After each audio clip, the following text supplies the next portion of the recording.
I'm Alda Facio. I'm a human rights lawyer, activist from Costa Rica.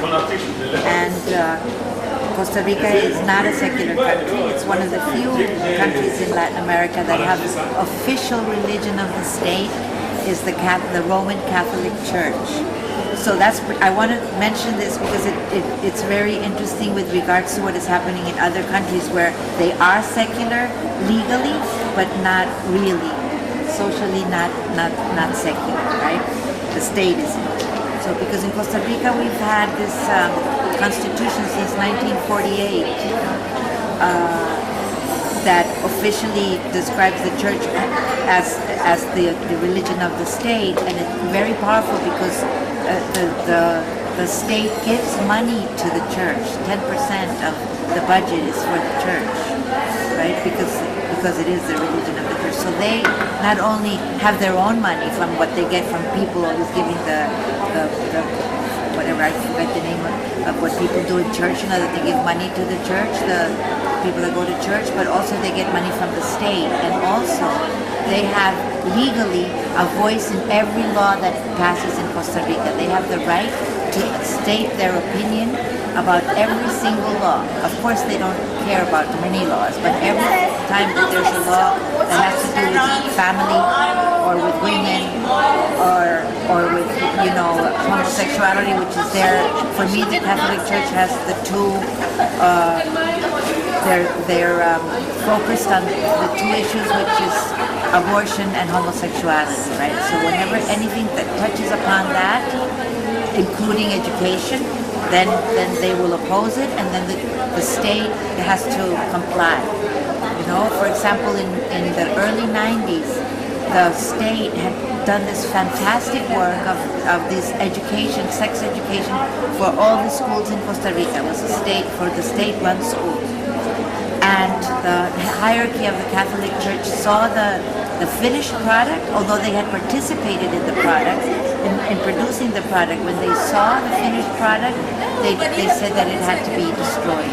And so millions of dollars that went into making these books for all the schools in Costa Rica were just thrown away. So that is the kind of thing that happens when the Catholic Church has so much legal power. Because the Catholic Church in other countries in Latin America have a lot of power too, but they don't have the legal power.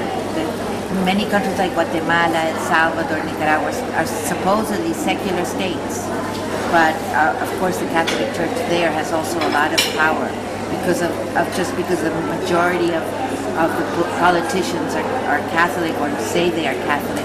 That's how they have the ruled by the church, and in fact politicians will say it clearly.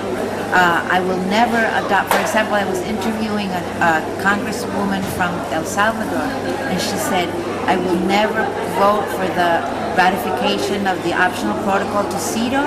And I said, why? She said, because my clergy, my arzobispo, the head of her church, told her not to.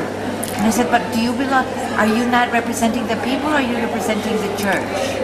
And she said, I represent both because the church is the people and the people are the church, So in Costa Rica, we've had this problem with the church being always there, and religion is taught in the school. The Catholic religion is taught in the school. And only if you send, when my son was going to the school through the school system, I had to every year send a letter saying, I don't want him to receive religious instruction. And it made him very different from the rest of the kids, and so he at one point told me, no, I want to go to, because all the kids are pointing out, and saying, look, he's an atheist, he's this. So those are the little things that happen, but because we have the official, in the Constitution, an official religion, it has made now the work easier for us, because we will then now have a movement for a secular state, for un Estado laico. And it's easier to fight when it's right there in the Constitution than when it says, well, we are a secular state, what are you talking about? This way we want to just reform the Article 98 that states that the Roman Catholic Church is the church of the state, and but of course it's very difficult to do. I mean, because it's the Congress people that will have to vote on it. But if there's enough pressure on them, they might do it as to be more modern. And we are doing programs like how can you be a state that has ratified human rights instruments and have an official religion? It's really saying that you're preferring one religion over others. And now, which is bad, but in a way it's helping for the secular movement, is to say they're not only Catholics in Costa Rica, they're now all these evangelicals and Pentecostals and we have been saying we are starting this pagan church, to say, well, we also have our religion. It's a pagan religion, and we want to have a state that is not owned by any religion, even if it's a minority of people. It's still, and so that we have gotten a time on television, on the national television of the university, and 1 hour a month, to talk about the issues of secularity and why it's important for women, but for men also. And there's been an alliance with the movement, from the feminist movement to a national movement for the laicidad del Estado, for the secularity of the state. So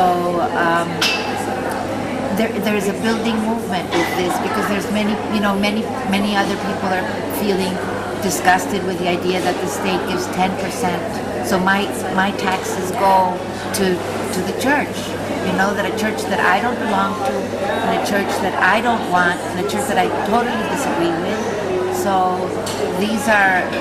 that's why I'm saying that in a funny way, it's having it officially, the religion of the state, makes it easier to fight against, right? Because it's right out there.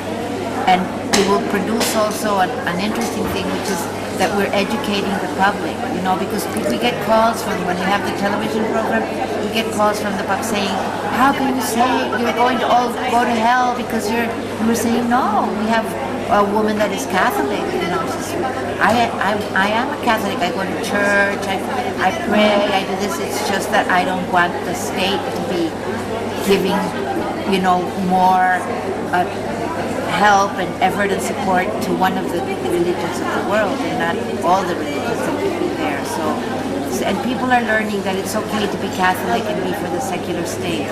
So what we're trying is now to get some religious people, to Catholic religious people, to sign on to a petition saying they are Catholics for the secularity of the Costa Rican state. We already have from the evangelicals and other religions, but not yet from enough numbers of Catholics saying that yes, because they're afraid of being excommunicated and all this. This is a tool that the Catholic Church uses, because they have said to the Congress people that any Congressperson that votes for the decriminalization of abortion will be excommunicated. Right? And it's very difficult to be a politician and be excommunicated at the same time, right? But we're hoping that there will be some, courageous people that believe in human rights and believe that it is important to have the state be secular and not to be, bowing down to a person that is not elected, because the hierarchy of the church isn't elected. Their role is totally different. They shouldn't be minding affairs of the state, because they're not elected. The Congress is about elections. Congress is about representing people, and so is the executive. And they can't be saying to a person that is not elected is the one that is saying what the church what the state can or cannot do. And it's always the hierarchy, because there are many priests that are very pro human rights, that are even for the secularity of the state, but it's this hierarchy that is always right wing, very rich, and live in great palaces and just don't care really what happens to the people. I think that we should make this movement for secularity global, because that way it really shows that it's not against one religion, it's just for the need for human rights to be the philosophy or the ethics that guides a state, and not religions, right? So because religions, there are very many, but human rights is only one. It's one. It's the idea that all humans are equal in dignity, and so that is a philosophy that all people can join. And then how you live your morality, let each person decide within their religion or with no religion. But we should make this movement global so that we all understand that it's not against one religion. And I think that precisely one way to do this movement, to start with one strategy of doing a global movement, is to start, complaining to the UN, and, well, first of all, letting people know about this declaration on the defamation of religions, because I think very few people know about it. And I think that that this is a way to tie us all together, right? To all from all countries say that this is not right, that this declaration is not right, and we could maybe start like a petition to the UN to modify the declaration or annul it or something. I haven't read it myself, so I have to know that this is one way. I'm thinking that this is one way that we could go to start making this movement global.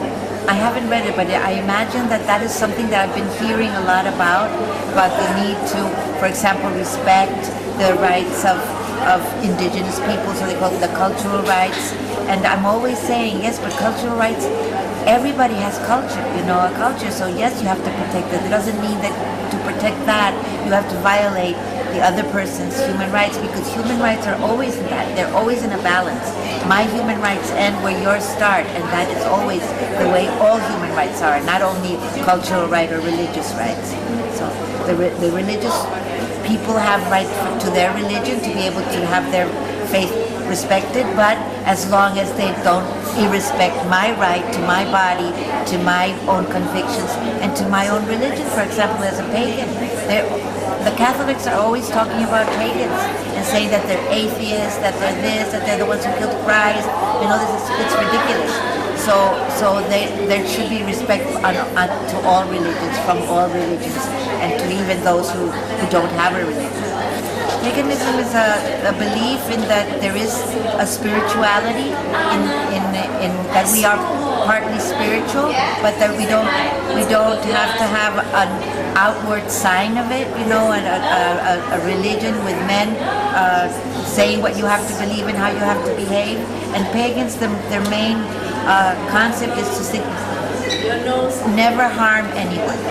Just that is the sort of the religion. It's not do anything, all that you want, as long as you don't harm anyone or any being, right? Because we believe in that animals and nature have to be respected also. So it's difficult. It's not easy, but it's something that and in fact it goes back to the European beliefs before the Christianity came, right? There was mostly pagan religions, different pagan religions, but they're bound to the earth. Mostly it's taking care of earth, taking care of nature, taking care of life, and believing in life instead of death. Like Christians, the Christianity is a religion based on death, and paganism is a religion based on caring of life. And so, of course, if you're a religion that believes in life, you believe in women, because women are the life givers. So it's very female oriented, although there can be male pagans, of course, but it is women centered.